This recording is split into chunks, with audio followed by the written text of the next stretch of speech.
How's it going, everybody? This is Rick back again with the third episode. My new podcast, another pinche podcast. Yeah, it's another fucking podcast for everybody to try to listen to and figure out if they like or not.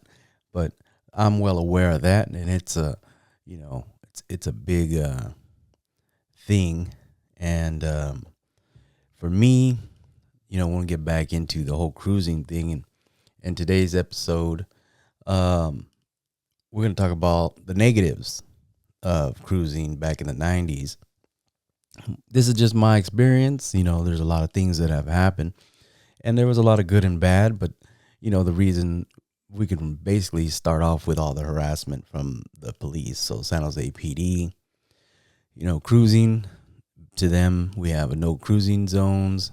We had the no cruising signs and everything else like that. So, there was many times and even a couple years, my license was suspended because of all the tickets I got from cruising.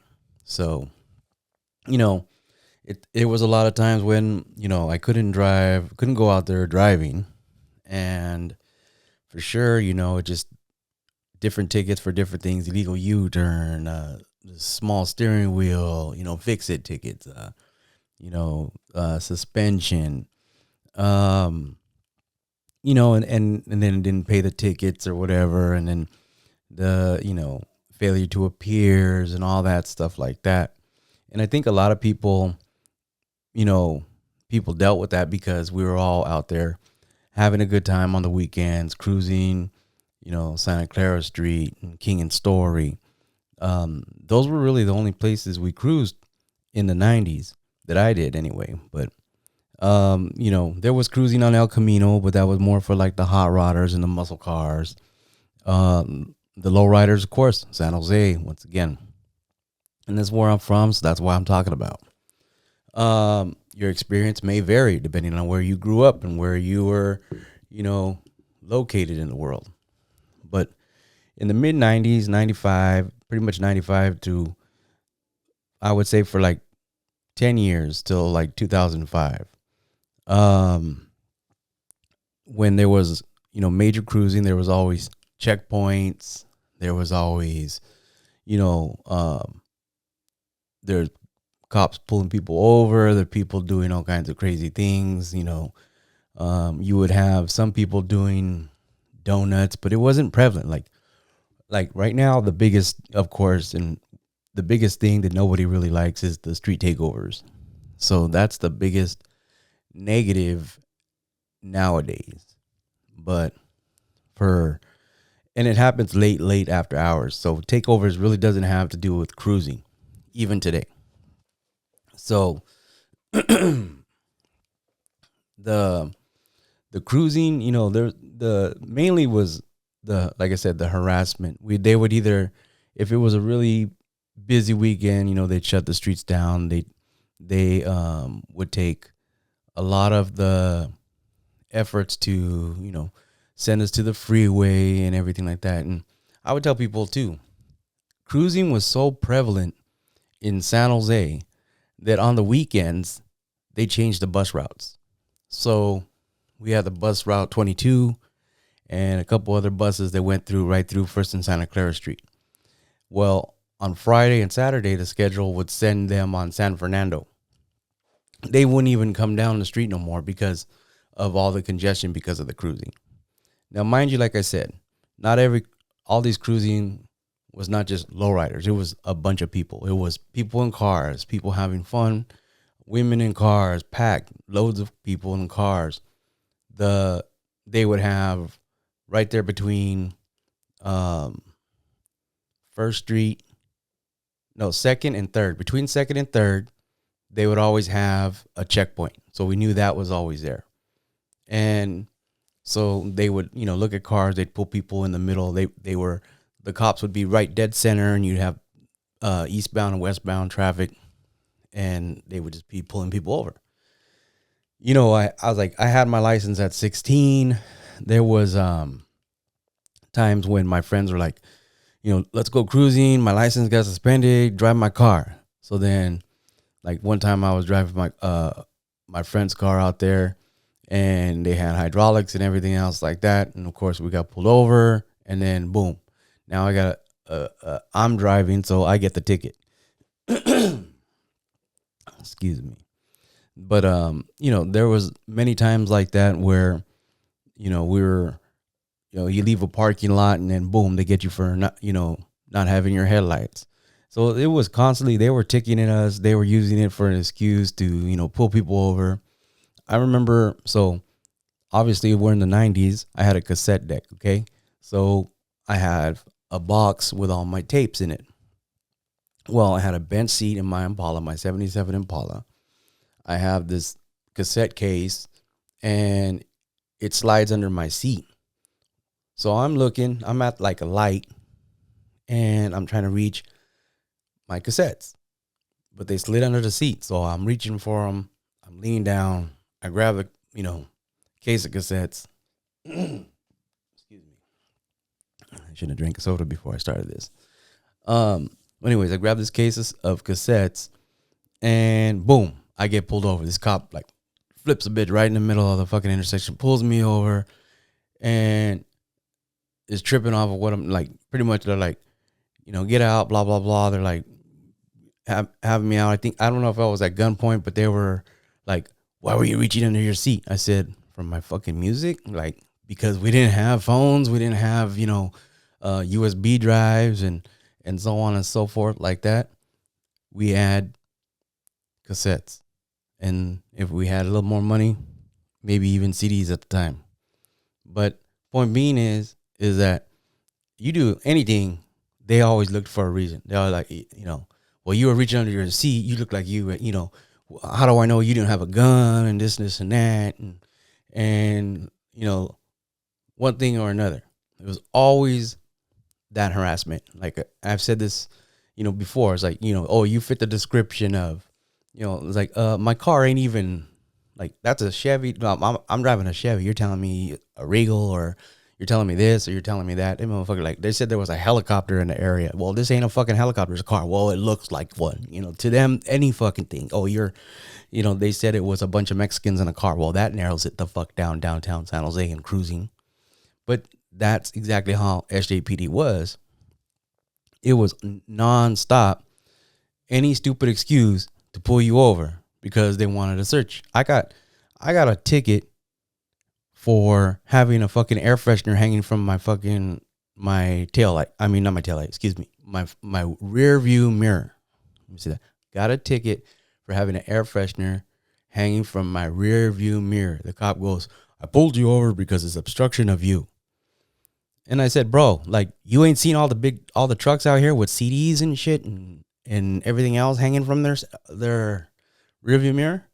I had a Christmas tree air freshener, or no, it wasn't even that. It was $100 bill air freshener hanging from my rearview mirror, and because of that, it was obstructing my view. Now, like I said, this was the biggest thing about cruising, because that's what it was. Constant harassment. Constant harassment. And yes, we see all the videos of everybody with their rights. That's also why, you got arrested, you got your car impounded, the cop beat your ass, constantly want to argue. I just was like, whatever, search the car, this, that, and everything else, take my ticket and be on my merry way, and that's just the thing. And then they made the seat at the time. It was like, okay, now they have seatbelt laws. So now everybody was getting pulled over for not having a seatbelt, not getting to have a seatbelt. Then they were, we're going to impound your car if you don't have you don't have a license or you don't have insurance. All these laws came out, and they were just going after everybody for everything. And don't get me wrong, it wasn't just because of the cruising, but it was a California thing at the time, and they were just going after everything. But they used it for constant harassment for the cruising, especially because it was just a reason to pull people over once again, over and over and over. So once again, I'm not validating or making excuses, because we were out there and we weren't all like angels or anything.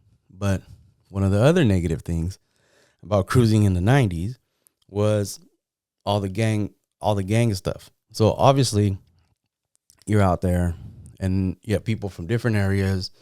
There was people come to San Jose, like I said, once again, from everywhere. But you get Redwood City, Sunnyvale, Santa Clara, San Jose, Gilroy. There was many times we went out there and we met up with people, and it was like, okay, cruising was dead or it was slow, but we bringing back carloads of people to the pad. We're partying, and we did that all the time. We went out cruising. Okay, we're gonna go cruising, like literally. And like I said, at one point I lived on the east side and I had a party pad, and we were out there and we were bringing people back. We're partying all night, sleep all day, and go cruising again the next day. Even to the point where, like, I actually would put a sign on my door and said we went cruising, right? Because you might remember this. There's still not everybody had cell phones. Not everybody had a cell phone. Okay. Not everybody, we'd have pagers. Literally, we cruised so much. We knew some of the phone numbers for the pay phones that were out there on the streets. So we knew sometimes we'd call the fucking payphone, and on Santa Clara Street, there was one, and someone would pick up and go, "Hey, is it cruising out there? Is anybody out there? Is it packed? How is it?" And they'd be like, "Yeah, there's people out here. Yeah, all right." And don't even know who the hell it was on the phone. Literally. We knew the number though. And so that's how, like, a lot of times we would track people down. You call the phone, that certain people hung out in certain spots.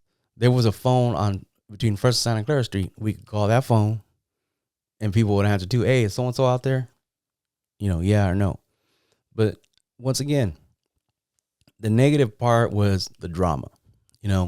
If it wasn't somebody set tripping off of some bullshit that happened, with somebody from high school and something else like that, and then you run into them out there, then it was somebody, getting caught slipping with somebody's lady, or some females, they see their dude out there with another chick. And, this is why I make all these comments about how, like, nowadays you can't do that because there's so many cameras and everything out there. It's just comical because if you get caught, you go cruising, people went cruising because it was what we did. So a lot of times, and even me, the same difference, you have drama because, there was, you're talking to a female, and all of a sudden, I mean, like one time I was seeing my homegirl. Matter of fact, it was my homegirl, but she was seeing my cousin. And there's so many fucking times, I'm sorry, but basically, like, my ex pulls up and she starts talking shit. Like, "Who's that?" Like, what the fuck? Like, it's drama. And then she's in the car with someone else, another female, and then they're talking shit, and then, like, that was it. It was like nonstop. Like, it was always something. And that was the I guess you could say it was the excitement. It was either not getting caught up, or getting away with it, And that was the biggest thing when I was out there cruising. That was the fun part though. I mean, there was times I'd run into, my ex's friends, and these girls would be like, "What's up? When we're gonna kick? We're gonna park, let's go cruising. Take me cruising." So, it's like, okay. So, I wasn't on speaking terms with my ex-girlfriend, and then her friends are like, "Take us cruising." Okay. And then that just caused a whole other set of drama. But, that was how it was.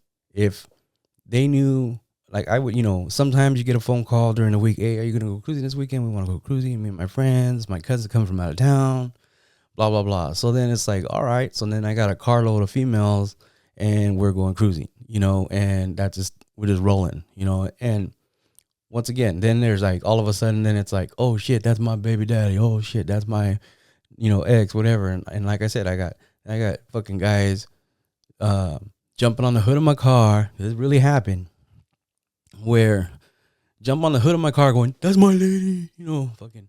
I'm like, what the fuck? Like, get the hell out of my car. And like, and then it's like, dude, you're really going to get all crazy like that?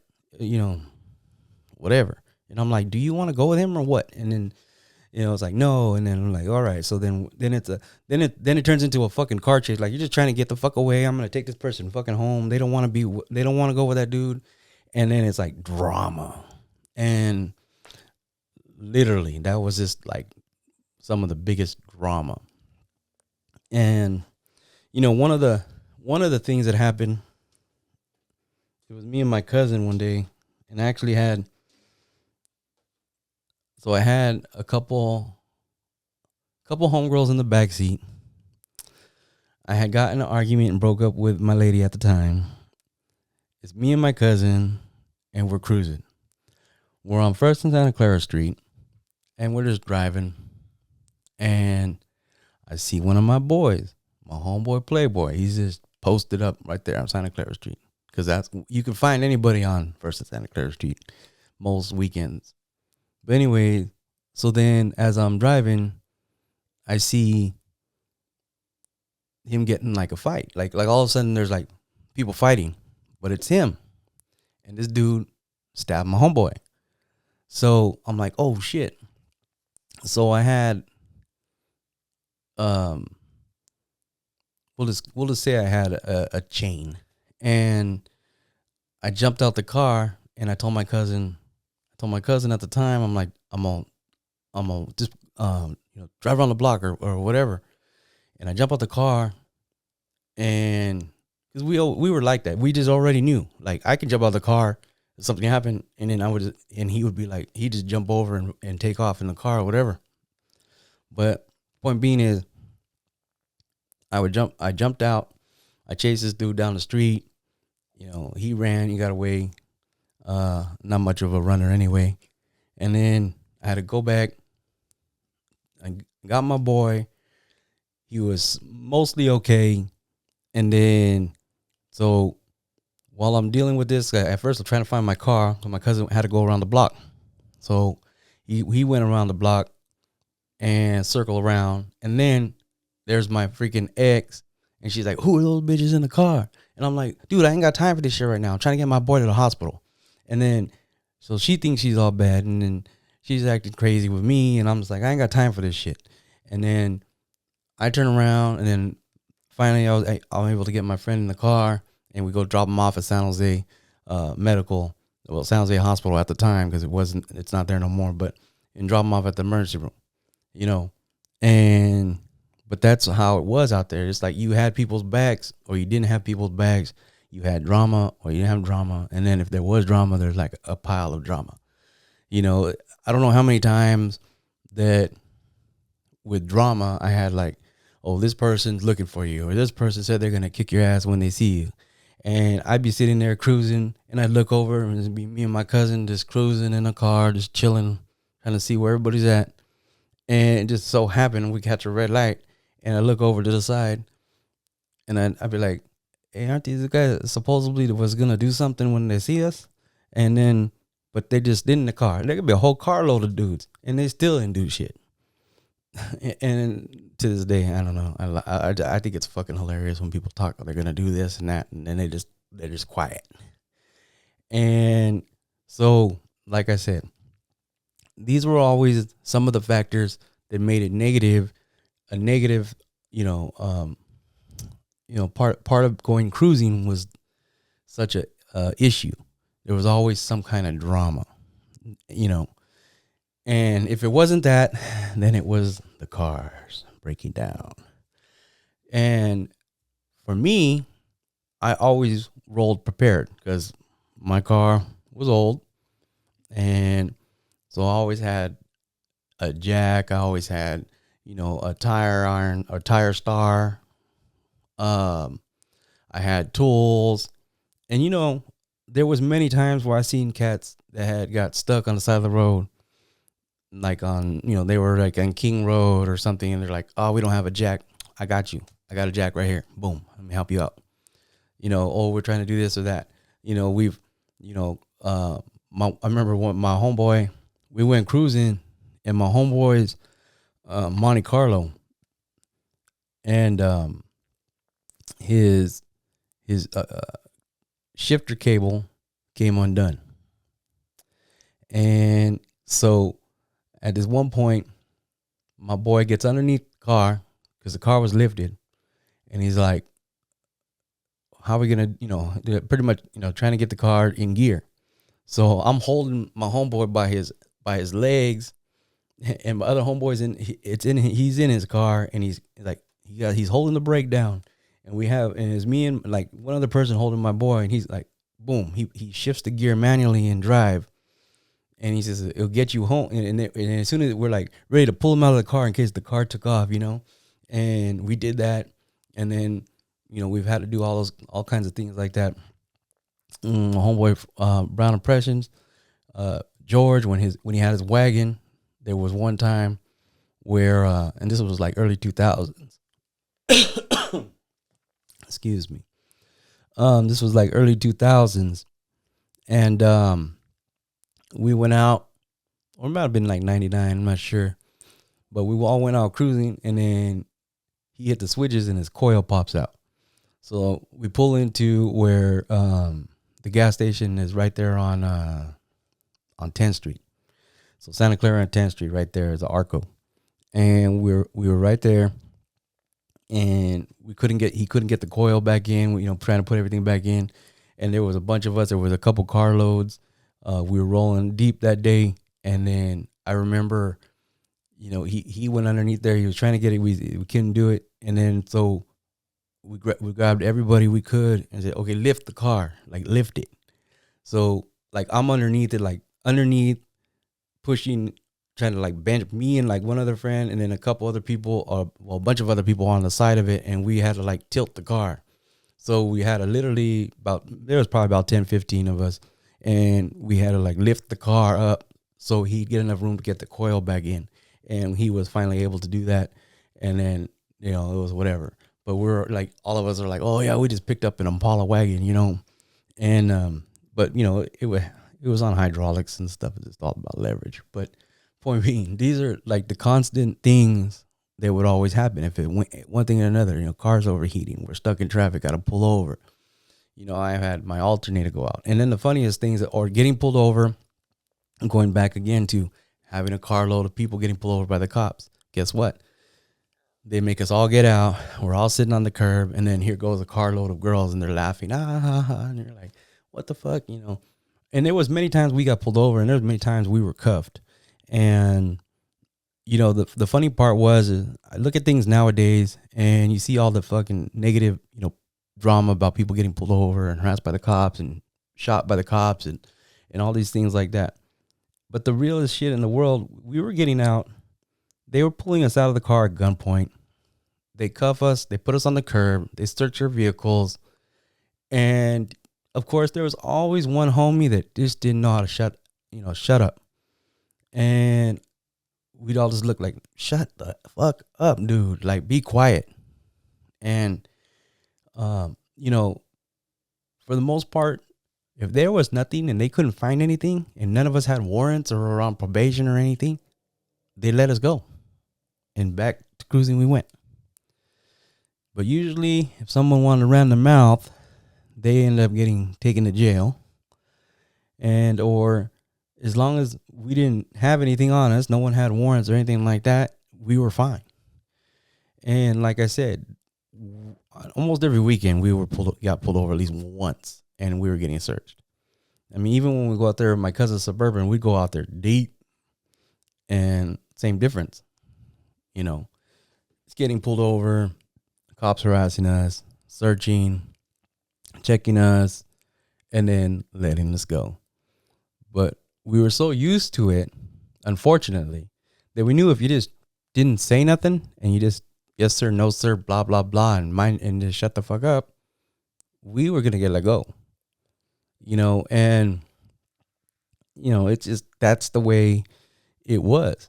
I mean, there was so many times that we were all, it was a good night, and we were in King and Story at the parking lot, and then boom, a bunch of people come out of the cuts and they rush everybody. Why? Because, and some of the people there ain't even gangbanging, but because cruising in San Jose was a pastime for basically all the Northerners, that what would happen is that some of the Southern gangs they'd all get together and they would basically go and try to jump anybody that was out there because it was fair game to them because they couldn't be out there because obviously they would be, people would retaliate or gangbang on them and stuff like that. And but this happened a lot of times where cars were getting smashed up, people's windows were getting broken, and groups of people were just coming out of nowhere and they were just jumping all the people that were chilling in the parking lot and stuff like that. Now, the problem was that, like I said, a lot of the people that were out there kicking it, especially the ones that were actually driving lowriders, were not the ones gangbanging. Now, you had a mix, and there was even car clubs that just did not get along. Did not get along. They fought. I don't know how many fights I was in out there when it had to do with, somebody talking shit because, their girlfriend was their ex was one of my friends or my cousins or some stupid shit. And then it would be always somebody want to see us and talk big fucking talk. And then they get, they don't realize like, bro, you ain't talking shit to just like one person. There's like 20, 30 of us out there. And, there was just times when we were rolling like 10, 12 cars deep with people. And we're not even in a car club. We're just cruising. You have a couple lowriders. You have a bunch of other cars. You got a van or whatever, Suburban, and it's just all of us. It's everybody mobbing together. And then it would take one person to talk shit to one car, thinking that they were talking shit to just one group of people. And then they basically like talking shit, tell them to pull over, and they jump out the car ready to fight with one car. And then you have 12 cars worth of people jumping out, and then they jump back in their car and they take off. When you were out cruising, you didn't realize who was with who and who wasn't. And like I said, I'm not condoning, that stuff as of now, but I ain't denying that I wasn't part of the negative out there back then. And once again, the growth in the car show scene, where nowadays, yes, you're going to have people that just haven't grown up. You're going to have people that are still immature. And you're going to have people that are still trying to set trip. But it's not like that no more. The lowrider scene across the board, especially now that our cruising is pretty organized and it's, there's a date on it. It's not every weekend.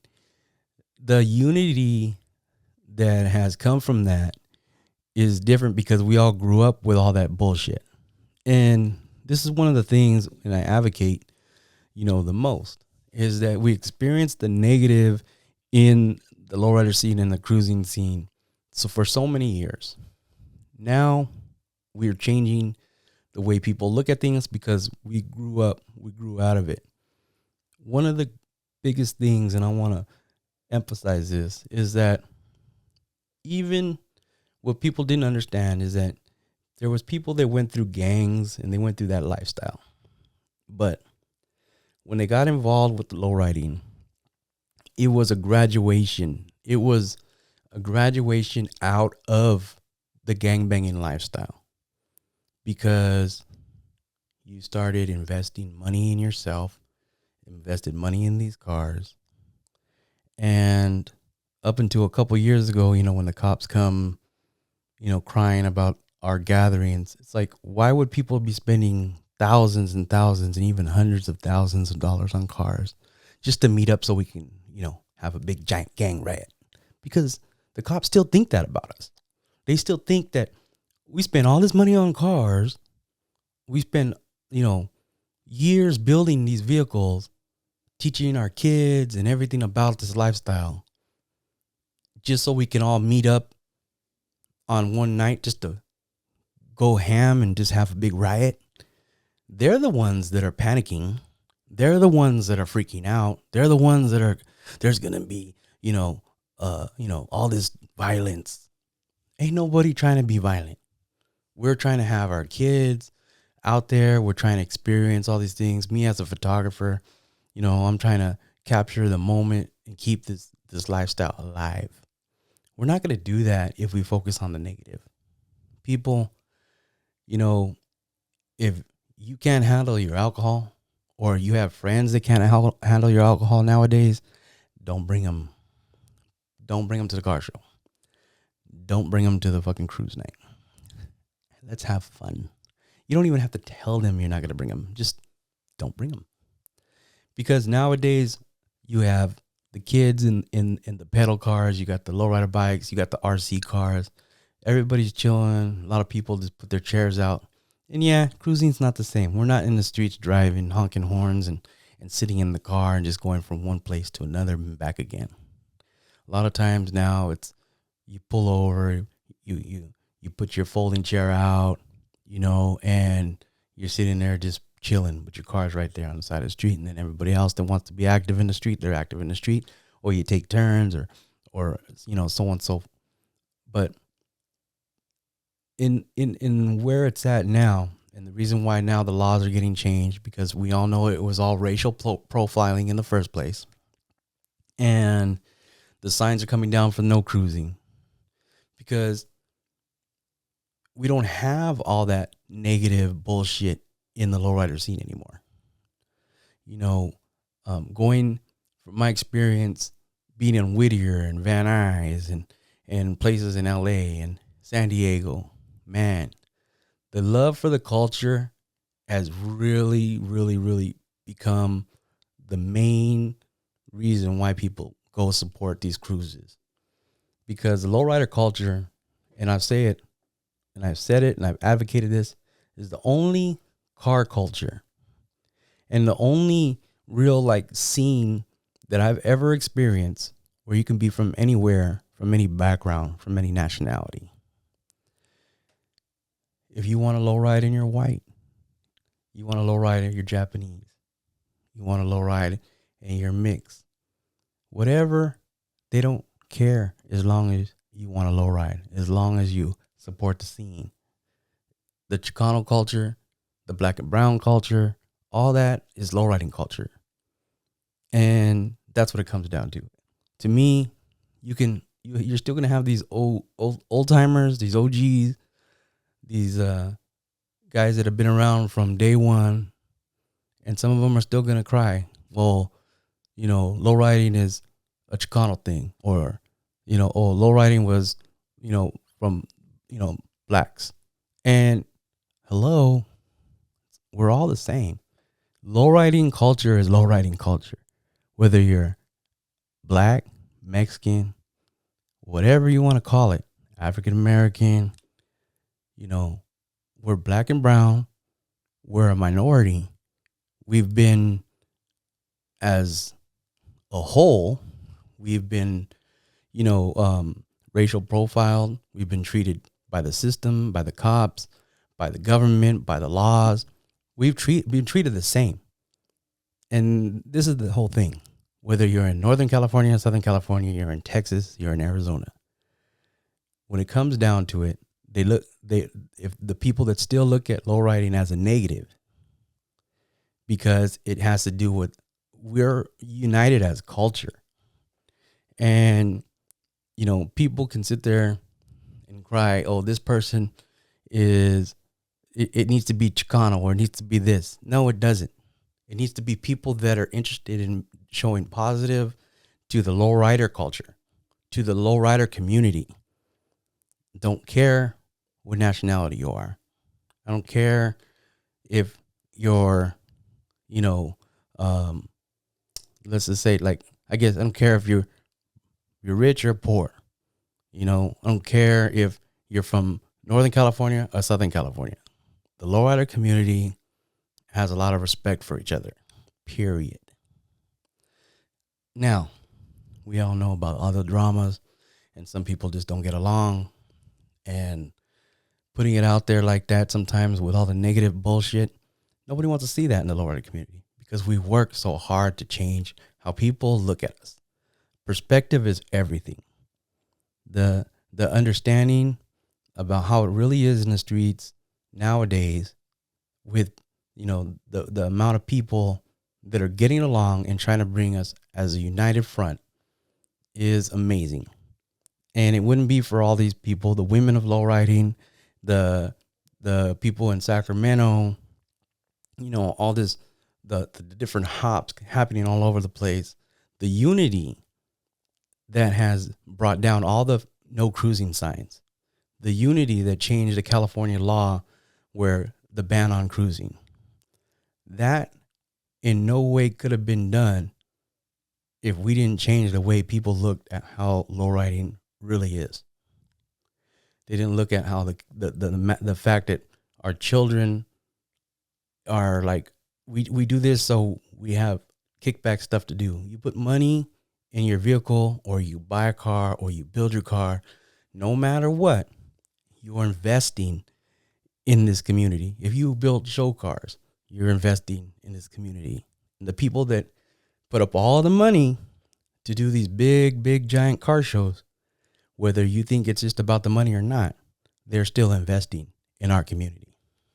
Now, whether you make money off of it or not, it could be argued that every time you have a picnic and every time you have a cruise night, you have all these people trying to be vendors.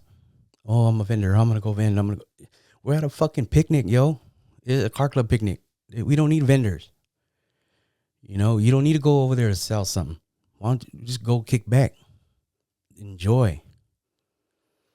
So you can look at it every which way. And no matter what, there's always going to be somebody, because somebody thinks they can do it better. But at the end of the day, the negative things that have happened in our culture is the reason why we focus so much on the positive nowadays. Because we've become better people. We've grown, and I'm talking about culturally across the board. All the lowrider culture has grown. And it's very obvious that we've grown out of the messiness, the drama, the headaches, the gangbanging, all that. And we've turned this into something that we can be very proud of. And we worked really hard. And I may not be like an activist in the community, but we see all the people that are. All the new lowriding councils and all that stuff that are trying to bring their cities together and the car clubs together and giving everybody, fair say.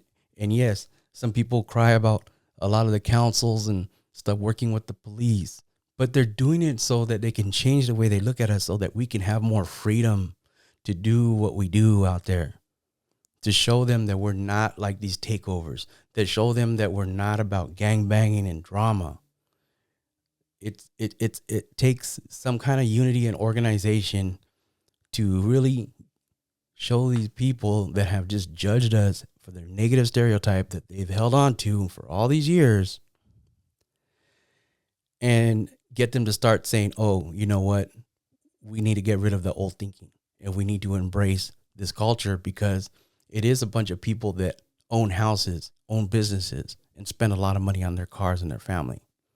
There are people here that have a lot of say in the community, because the lowrider culture as a whole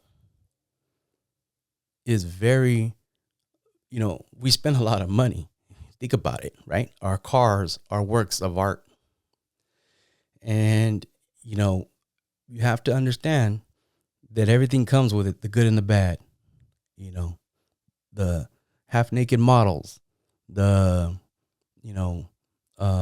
car hops, the bad business deals, all that stuff comes with everything in this culture. We just have to focus on the positive and get past the bullshit. And that's it, in my opinion. So anyhow, thank you for tuning in for this episode. And hopefully you guys are liking what I'm putting out. I want to shout out to one of my sponsors, Bow Down Clothing. Thank you for doing my shirts. And if you guys haven't, go check them out. Look them up on social media, or check out the website, bowdownclothing.com. They have plenty of shirts. They've been doing this for many, many years. And check them out. And if you are a small business or a clothing store, go ahead and contact them to see how you can carry their product in your store. All right. And as for that, continue to like and share. Please comment. I'd love to have your feedback on these podcasts and how they're going. I'm trying to keep them in the right direction, and anything can help so I can just make a better podcast and grow this podcast for the Lowrider community. All right. Thank you. And you guys all have a good one. Pinches Lowriders.